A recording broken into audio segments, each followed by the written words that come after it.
Selamat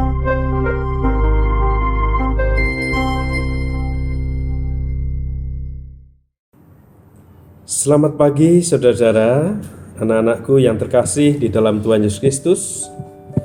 Kali ini kita bertemu di dalam dunia maya. Setelah sekian lama kita tidak bertemu di dalam ibadah-ibadah di gereja, saat ini kita bertemu dalam ibadah secara khusus tanggal 24 di dalam kita menghayati tentang kebangkitan Tuhan kita Yesus Kristus. Saudara-saudaraku yang terkasih dalam Tuhan Yesus Kristus, kita pada pagi hari ini akan bersama-sama merenungkan sabda firman-Nya yang terambil dari Injil Tuhan Yesus Kristus menurut Yohanes. Pada pasalnya yang ke-14 ayat 15 sampai dengan 21. Saya akan membacakan sabda firman-Nya. Saudara-saudara bisa membuka kitab masing-masing di rumah masing-masing. Sabda firman Tuhan berbunyi demikian. Yesus menjanjikan penghibur. Jikalau kamu mengasihi aku, kamu akan menuruti segala perintahku. Aku akan meminta kepada Bapa dan Ia akan memberikan kepadamu seorang penolong yang lain, supaya Ia menyertai kamu selama-lamanya, yaitu Roh kebenaran. Dunia tidak dapat menerima Dia, sebab dunia tidak melihat Dia dan tidak mengenal Dia. Tetapi kamu mengenal Dia, sebab Ia menyertai kamu dan akan diam di dalam kamu. Aku tidak akan meninggalkan kamu sebagai yatim piatu. Aku datang kembali kepadamu. Tinggal sesaat lagi, dan dunia tidak akan melihat aku lagi. Tetapi kamu melihat aku, sebab aku hidup, dan kamu pun akan hidup. Pada waktu itulah kamu akan tahu bahwa aku di dalam Bapa-Ku, dan kamu di dalam aku, dan aku di dalam kamu. Barang siapa memegang perintahku dan melakukannya, dialah yang mengasihi aku. Dan barang siapa mengasihi aku, ia akan dikasihi oleh Bapa-Ku, dan aku pun akan mengasihi dia, dan akan menyatakan diriku kepadanya. Demikianlah Injil Yesus Kristus. Yang berbahagia kita bersama yang mendengar dan merenungkan sabda firman Tuhan di dalam kehidupan kita sehari-hari. Haleluya.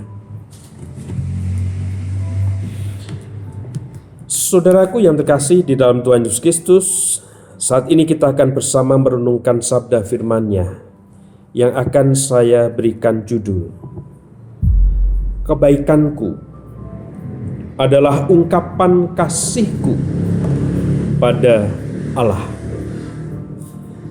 Kebaikanku adalah ungkapan kasihku pada Allah. Saudara-saudara, menurut Anda,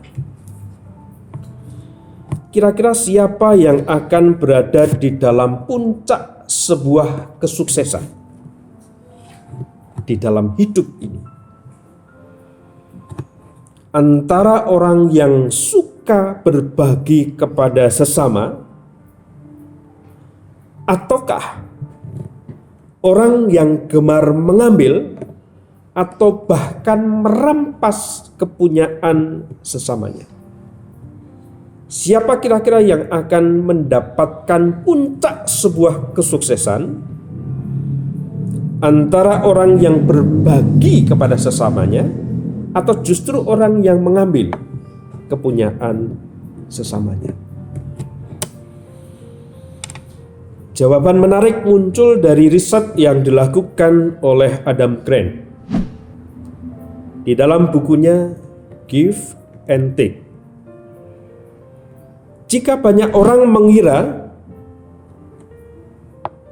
orang-orang baik, yakni orang-orang yang berbagi, yang suka menolong orang lain, tidak akan menapaki tangga-tangga sukses. Justru di dalam riset dari Adam Grant menunjukkan hal yang berbeda sama sekali. Merekalah yang justru akan mendominasi tangga bawah dan tangga paling atas sebuah kesuksesan hidup. Orang tidak akan mau berbagi kebaikan, maunya hanya mengambil dan menerima kebaikan dari orang lain. Itu justru hanya akan pada taraf di tengah-tengah sebuah kesuksesan. Tidak akan pada puncak sebuah kesuksesan. Nah,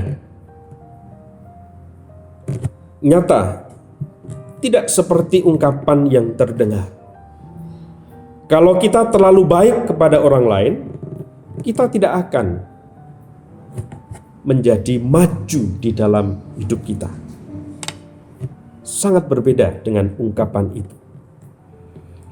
Justru kesediaan berbagi dan mewujudkan kebaikan kepada pihak yang lain, di mana pihak lain itu pihak yang betul-betul memerlukan dan membutuhkan uluran tangan kita, merupakan sebuah perwujudan kasih kepada Allah.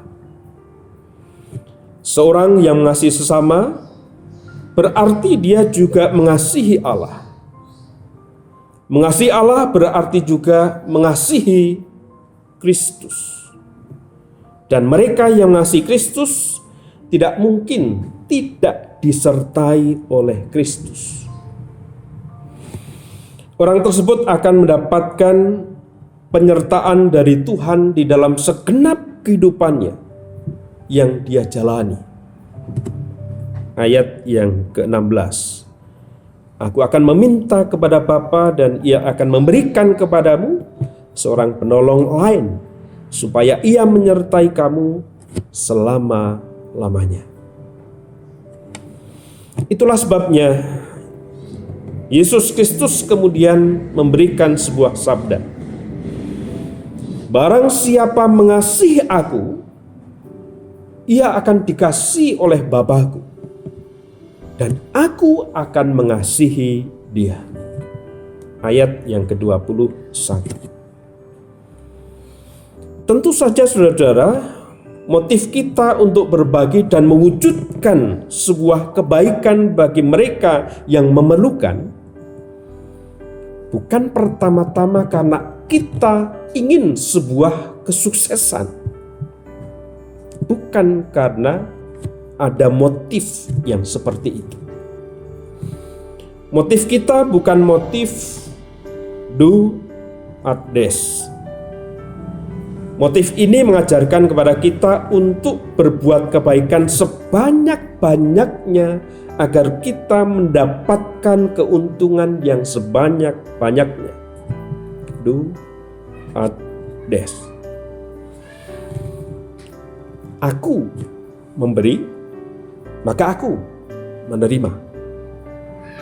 Di sana ada hukum untung dan rugi yang diterapkan ketika seseorang itu berbuat kebaikan.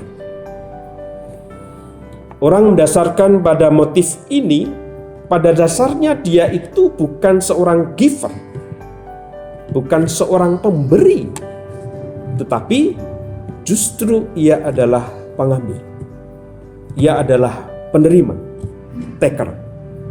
Karena sesungguhnya ia hanya akan mengambil keuntungan sebanyak-banyaknya untuk dirinya sendiri.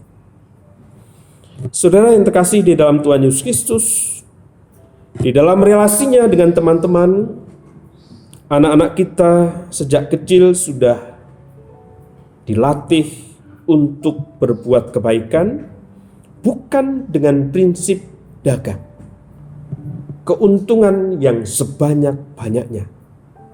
Jangan sampai rugi. Prinsip pergaulan anak-anak kita sejak kecil tidak dilatih prinsip dagang. Tetapi anak-anak kita justru diajarkan bagaimana berbuat baik tanpa ada pamrih sama sekali. Tidak ada motif untuk keuntungan diri, tidak ada motif untuk kesuksesan diri.